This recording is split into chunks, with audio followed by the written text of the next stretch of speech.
আমি আপনাদেরকে একজন সফল ব্যক্তি সম্পর্কে বলতেছি। জুলাইবিস রাদিয়াল্লাহু আনহু ছিলেন কালো মানুষ। কেমন? একটু কালো, যে খুব উচ্চ বংশের না, ঠিক আছে, খুব উচ্চ বংশের না, খুব সুদর্শন না, খুব লম্বা না, খাটো টাইপের মানুষ, একটু বেটে টাইপের মানুষ।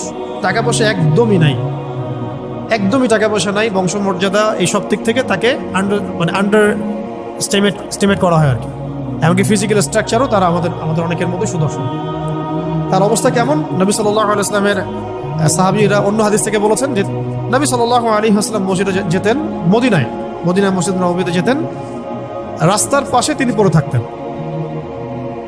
ধরেন আমরা মসজিদে হেঁটে আসতেছি, রাস্তার পাশে একজন বসে আছেন, গায়ের জামা কাপড় খুব একটা উন্নত না, ছেঁড়া, তাসবিহ নিয়ে জিকির করতেছেন। আপনি কি খুব ফোকাস করবেন তার দিকে? করবেন না। কিন্তু মানুষ তার দিকে ফোকাস করে না খুব একটা, যাওয়া আসা করে, সে পড়ে থাকে। কেউ খাবার দিলে খায়, না দিলে খায় না। এইভাবেই তার দিন যাচ্ছে। কোথাকার ঘটনা এটা? মদিনায়, হিজরতের পরের ঘটনা। সাহাবীর নাম জুলাইবিস রাদিয়াল্লাহু আনহু।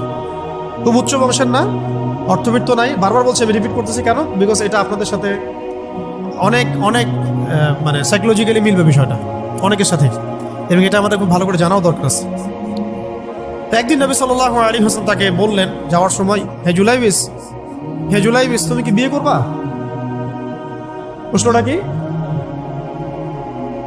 খুব মজার আলোচনা না এটা আমাদের কাছে, অনেকের কাছেই। হে জুলাইবিস, তুমি কি বিয়ে করবা না? প্রশ্নটা এরকম ছিল, হে জুলাইবিস, তুমি কি বিয়ে করবা না? উনি তো আকাশ থেকে পড়লেন, ইয়া রাসূলুল্লাহ, আমাকে কে বিয়ে করবে? আমার না আছে চেহারা সুরত, না আছে আমার বংশমর্যাদা, না অর্থবিত্ত, আমি কিভাবে বিয়ে করবো? কে মেয়ে দিবে আমাকে? কে আমাকে মেয়ে দিবে?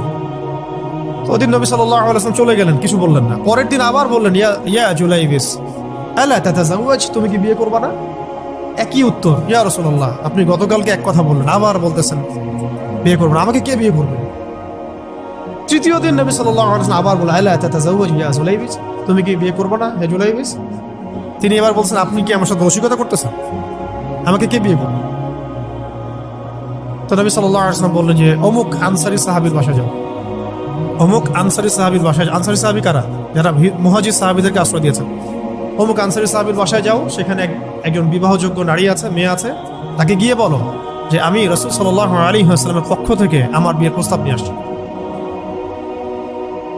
তিনি গেলেন, যাওয়ার পরে বললেন যে আমাকে প্রস্তাব সহ পাঠানো হয়েছে।